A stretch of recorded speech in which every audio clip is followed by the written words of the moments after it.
Good morning. Have that it's time for us to begin our Bible study this morning. We'll be in Leviticus. Leviticus chapter 13 is where we'll pick up down at about verse 9 here in just a moment. Let me apologize. I don't know what Delta brought with it, but it has messed with my sinuses. I've been hacking this morning, so if I have to take a break and cough, don't worry about it. We'll just keep moving on. It's just sinuses. Before we begin our study at Leviticus 13:9, let's go to God in prayer. Our God and Father in heaven, we are thankful for the day we have had, the time now that we can turn to the study of your word. We ask, Father, as we look at this word, that we will take those things you have revealed, that they might be meaningful to us and that they might help us, comfort us, guide us. Let us lead others to you as we look. We ask, Father, that you continue to bless us and all the world, and you be especially with those who may be affected by the virus at the moment, that if it be your will, they will be healed and return to their health. We pray for those that are caring for them, that they will have that safety, but also be able to do those things that will be helpful to those. We pray, Father, for the turmoil that's in this country, that men will look to you and come to know that peace that you can give, and it will cause all men to live with each other in unity. We ask all these things through your Son's name. Amen. As we began looking at Leviticus 13 Wednesday night, we notice the first 8 verses deal with introducing leprosy, but deal with when someone shows up with a case of it, what do we do? And you notice the idea. It's really how the things with this virus in our country ought to work. If someone comes down with the symptoms or with the virus, they isolate, they quarantine. That's what God did here in verses 1 through 8. If they end up having it, they're pronounced unclean and put out. If it ends up being something else and they become healed, then they have a cleaning that they can do. When we come to verse 9 through 11, really 9 through all the way through the end of the chapter is going to deal with what to do with leprosy. But 9 through 11, a specific case here for a moment.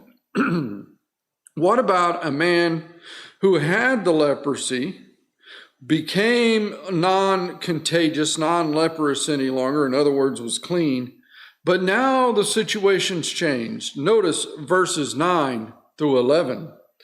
When the plague of leprosy is in a man, then he shall be brought unto the priest, and the priest shall see him. And behold, if the rising be white in the skin, and have turned the hair white, and there be quick raw flesh in the rising, it is an old leprosy in the skin of his flesh. And the priest shall pronounce him unclean, and shall not shut him up, for he is unclean. In other words, if it reoccurs, you don't go through that whole examination again. He's not put into quarantine as it would be. He's pronounced unclean. And if you were unclean, you had to go outside the camp. It's a different level of quarantine even. And so this person who begins to show the signs again after having been cleansed of leprosy once and allowed back into society is now taken and quarantined again. Because he is contagious. Notice now verses 12 through 17. Verses 12 through 17, as we think about the treatments, and that's what God is now addressing through Moses and Aaron, the treatments for these, what are highly contagious diseases. At verse 12, and if a leprosy break out abroad in the skin, and the leprosy cover all the skin of him that hath the plague from his head even to his foot, wheresoever the priest looketh, then the priest shall consider. And behold, if the leprosy have covered all his flesh, he shall pronounce him clean that hath the plague. It is all turned white. He is clean. But when raw flesh appeareth in him, he shall be unclean. And the priest shall see the raw flesh and pronounce him to be unclean. For the raw flesh is unclean. It is a leprosy. Or if the raw flesh turn again and be changed unto white, he shall come unto the priest. And the priest shall see him, and behold, if the plague be turned into white, then the priest shall pronounce him clean that hath the plague, he is clean. So 12 through 17, we see the discernment of treatment.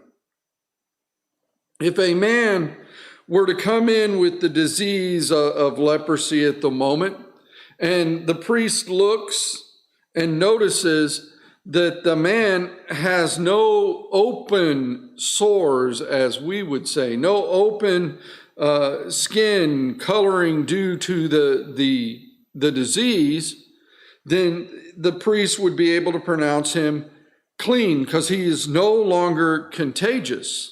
However, if there appeared to be open infection on individual sites, in other words, open sores as we would see it, then the priest would pronounce him unclean. Why? Because he's contagious. He's not good for the rest of the nation.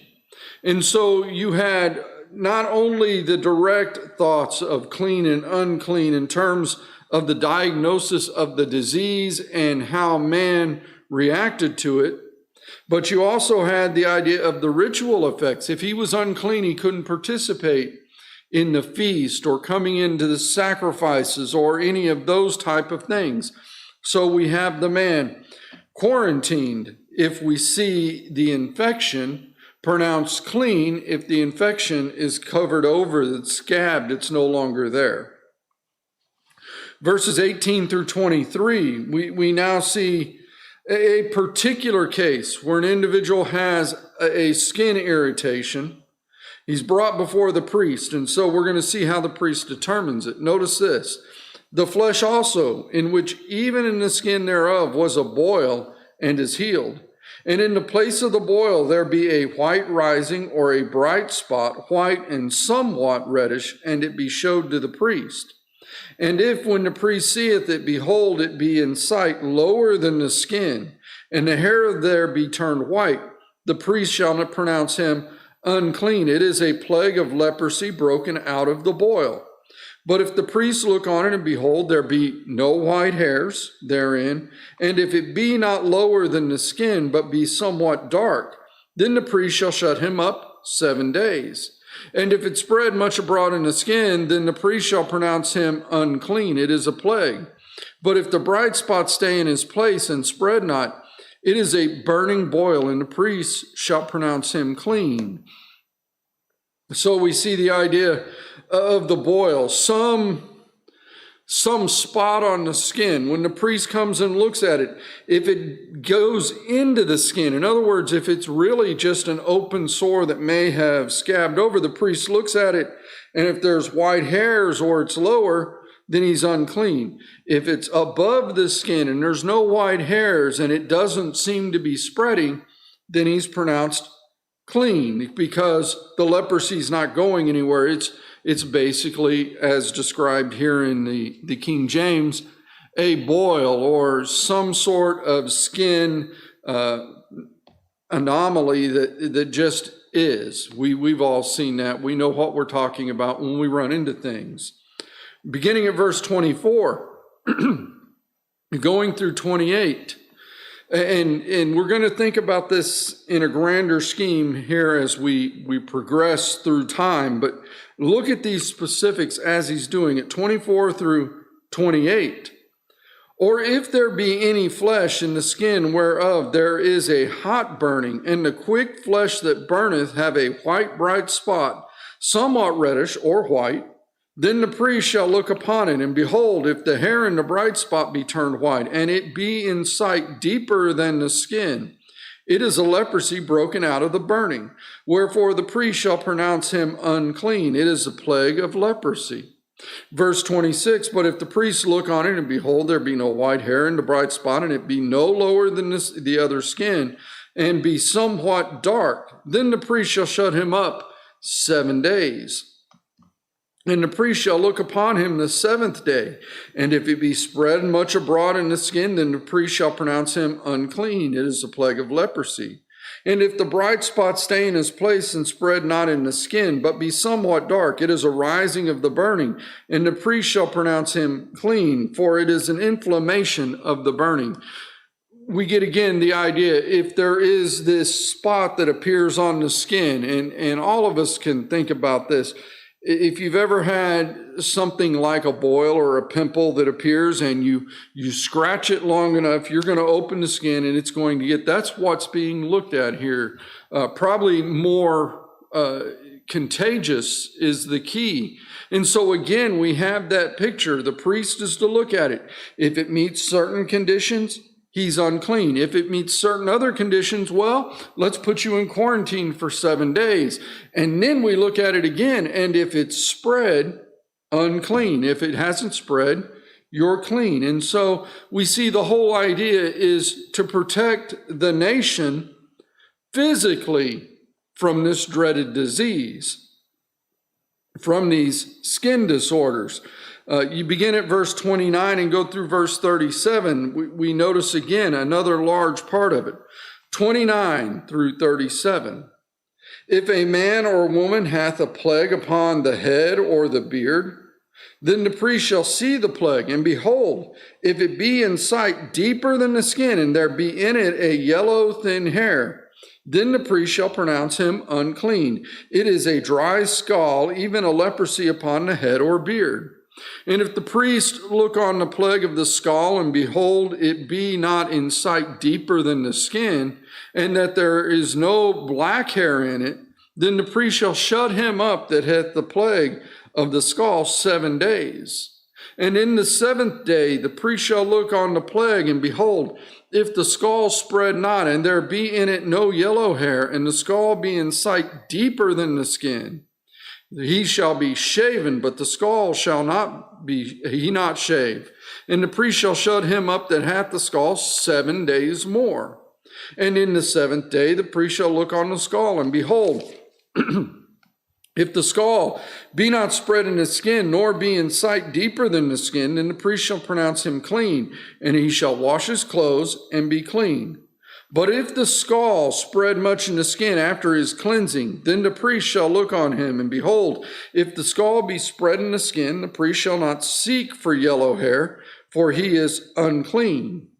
But if the skull be in his sight at a stay, and that there is a black hair grown up therein, the skull is healed, and he is clean, and the priest shall pronounce him clean. And so you see, again, the whole idea being to isolate that which is contagious.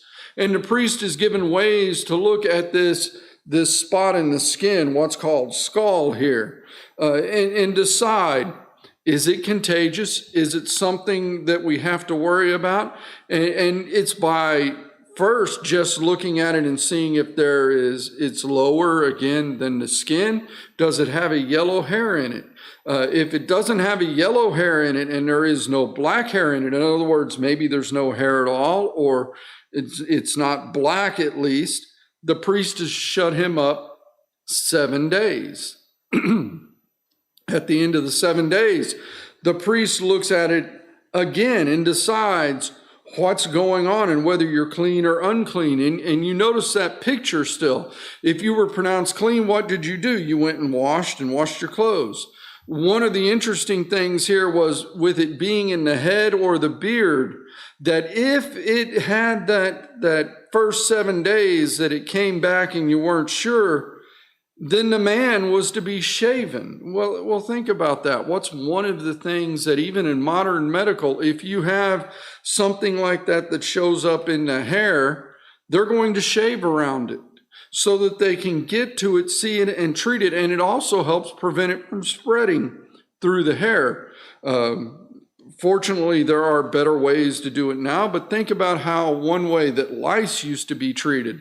And when you think about why maybe our military, especially the men who may be going into combat, and even some of the women now have hairstyles that they have to do. And it's not about all looking uniform, though that's one piece of it. A lot of it is about hygiene.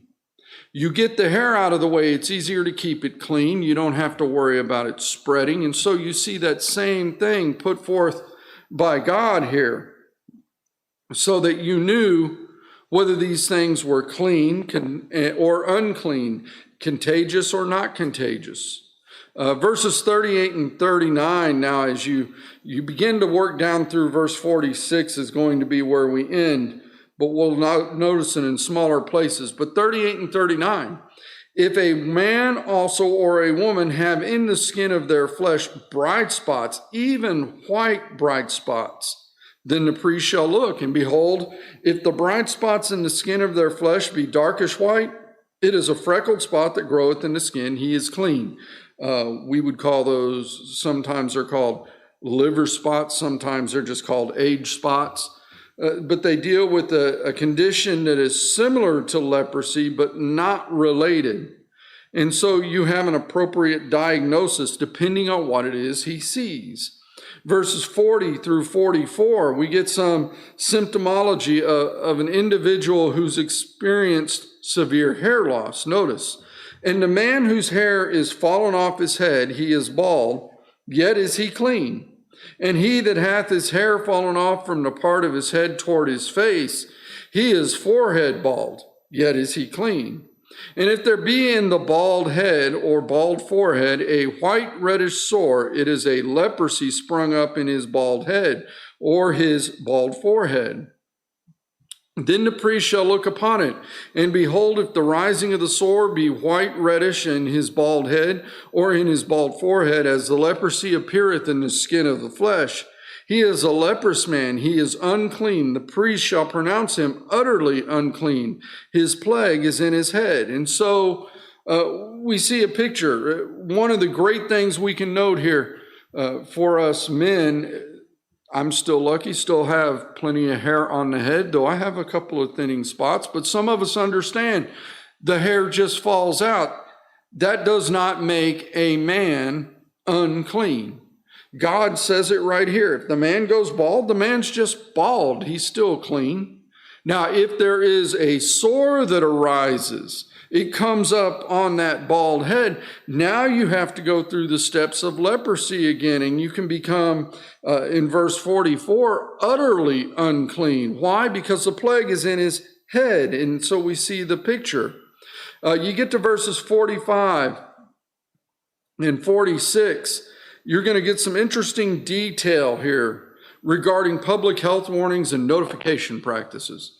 Think about this. Verse 45, 46.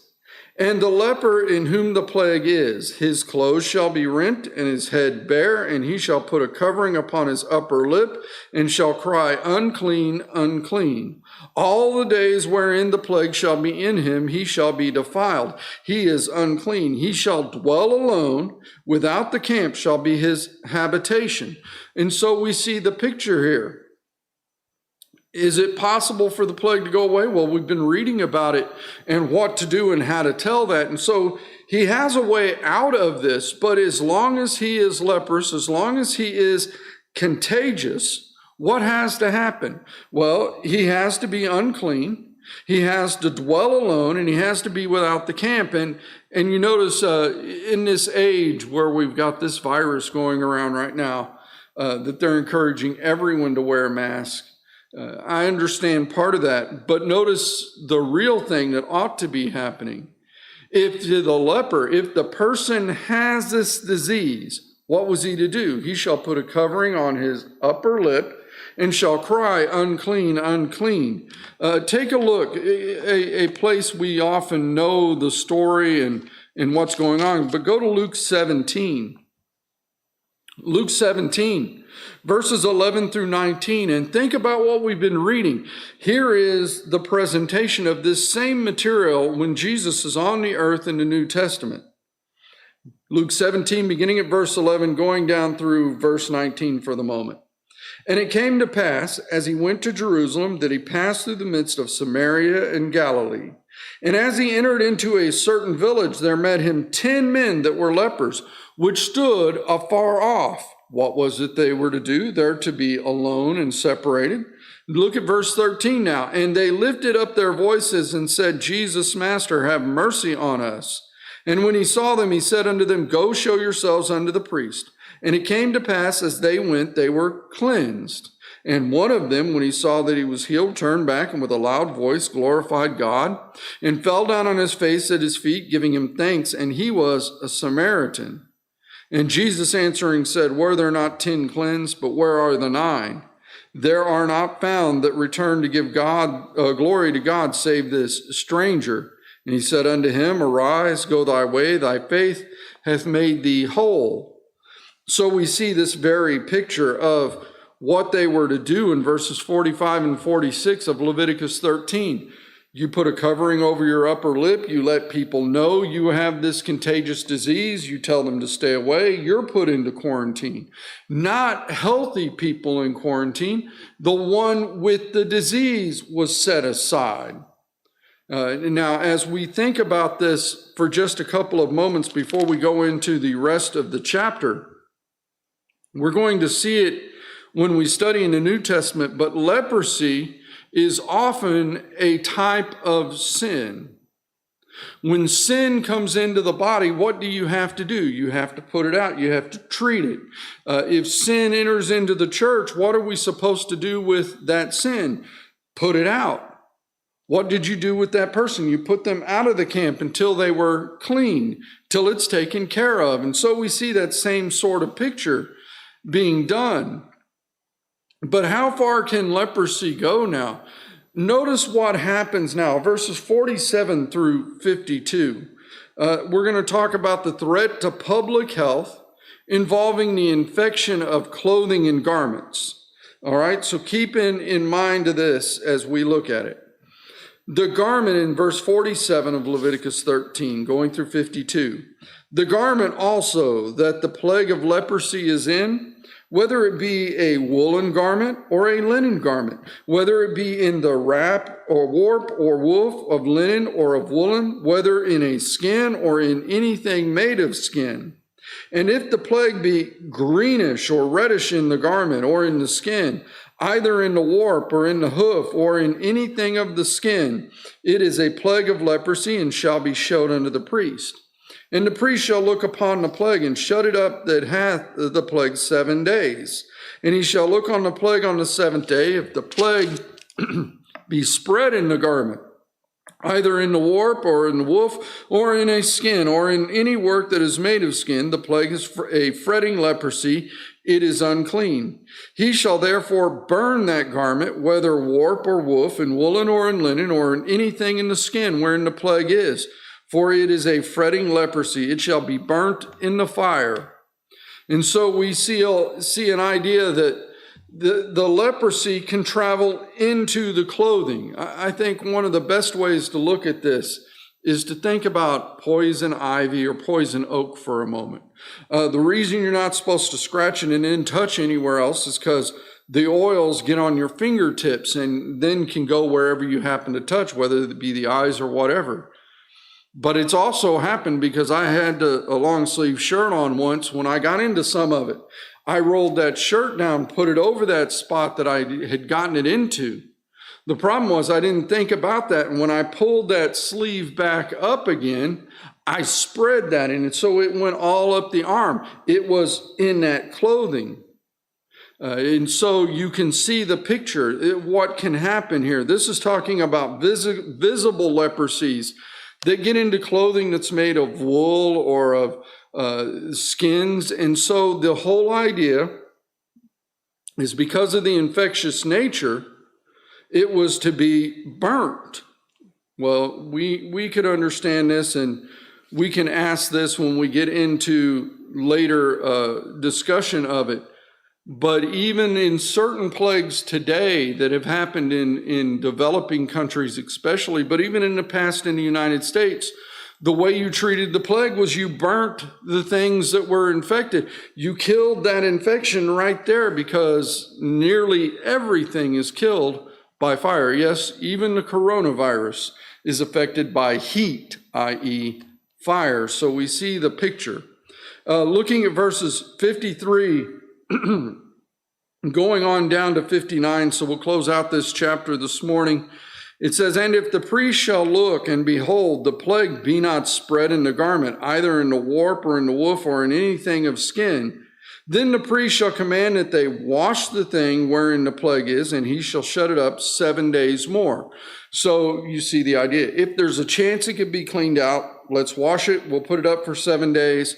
Verse 55, "And the priest shall look on the plague after that it is washed, and behold, if the plague have not changed its color, and the plague be not spread, it is unclean, and thou shalt burn it in the fire. It is a fret inward, whether it be bare within or without. And if the priest look, and behold, the plague be somewhat dark after washing of it, then he shall rend it out of the garment, or out of the skin, or out of the warp, or out of the woof. And if it appear still in the garment, either in the warp or in the woof or in anything of skin, it is a spreading plague. Thou shalt burn that wherein the plague is with fire. And the garment, either warp or woof or whatsoever thing of skin it be, which thou shalt wash, if the plague be departed from them, then it shall be washed the second time and shall be clean. This is the law of the plague of leprosy in the garment of woolen or linen, either in the warp or woof of anything of skins, to pronounce it clean or to pronounce it unclean." And so we see the whole idea of how to determine the infectious leprosy throughout this garment. And if it can be washed out, it's washed out. And then you wash it again to make sure, and then it's clean. If it can't be, it can be rended out. And so you would have the idea of the garment being repaired with a patch. But the whole idea is that no matter what, the leprosy had to be taken care of. If it couldn't, you burned that garment. Why? It was a danger to you. And so we see the same thing we ought to apply to sin today. If there is something that can create the idea of sin, we ought to take it away, put it away, get rid of it totally. That's what we see throughout this.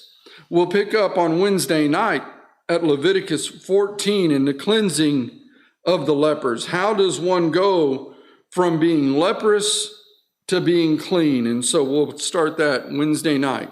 Thank you very much this morning.